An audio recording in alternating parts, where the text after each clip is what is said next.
Hi అండి, ఇవాళ మళ్ళీ ఇంకో ఇంట్రెస్టింగ్ అండ్ సూపర్ డెలిషియస్ రెసిపీతో మీ ముందుకు వచ్చేసా. అదే నా favourite lotus biscoff cheese cake. Oven అవసరం లేదు, ఎగ్స్ అవసరం లేదు, చాలా ఈజీగా ఇంట్లో ప్రిపేర్ చేసుకోవచ్చు. ముందుగా బిస్కాఫ్ బిస్కెట్స్ని బౌల్లో తీసుకుని ఫైన్ పౌడర్ లాగా గ్రైండ్ చేసుకోండి.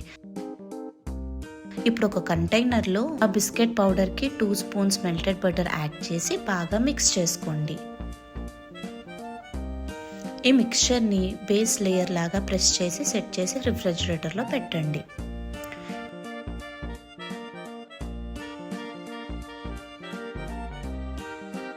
మిక్సీ జార్లో 200 గ్రామ్స్ పన్నీర్, కండెన్స్డ్ మిల్క్ మరియు ఫ్రెష్ క్రీమ్ యాడ్ చేసి సిల్కీ స్మూత్ పేస్ట్ లాగా బ్లెండ్ చేసుకోండి. ఈ క్రీమీ మిక్చర్ని బిస్కెట్ బేస్ మీద ఈవెన్లీ స్ప్రెడ్ చేసి మళ్ళీ ఫ్రిడ్జ్లో పెట్టేయండి.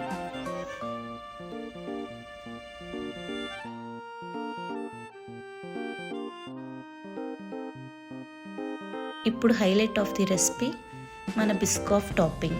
మిక్సీ జార్లో కొన్ని biscuits, condensed milk, fresh cream, pinch of salt, కొంచెం సినమన్ పౌడర్ మరియు మెల్టెడ్ బటర్ యాడ్ చేసి స్మూత్ స్ప్రెడ్ కన్సిస్టెన్సీ వచ్చే వరకు బ్లెండ్ చేసుకోండి.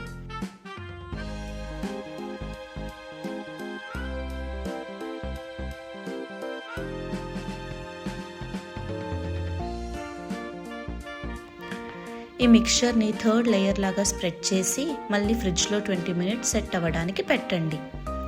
20 మినిట్స్ తర్వాత బయటికి తీసి టేస్ట్ చేస్తే creamy, rich, melting mouth biscoff cheese cake ready. Sweet treat అయినా సరే cinnamon flavour and smooth texture వల్ల స్టమక్కి కూడా చాలా సూదింగ్గా ఉంటుంది. Perfect dessert for those sweet cravings. 1 spoon is never enough when Biscoff meets cheesecake. నేనైతే టేస్ట్ చేసిన వెంటనే స్పూన్ ట్యాప్ ఒక్కటే కాదు, డైరెక్ట్గా స్పూన్ డ్రాప్ చేసేసా.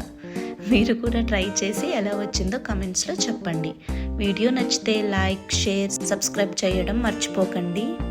సరే అండి, మళ్ళీ ఇంకో ఇంట్రెస్టింగ్ రెసిపీతో కలుద్దాం. బాయ్.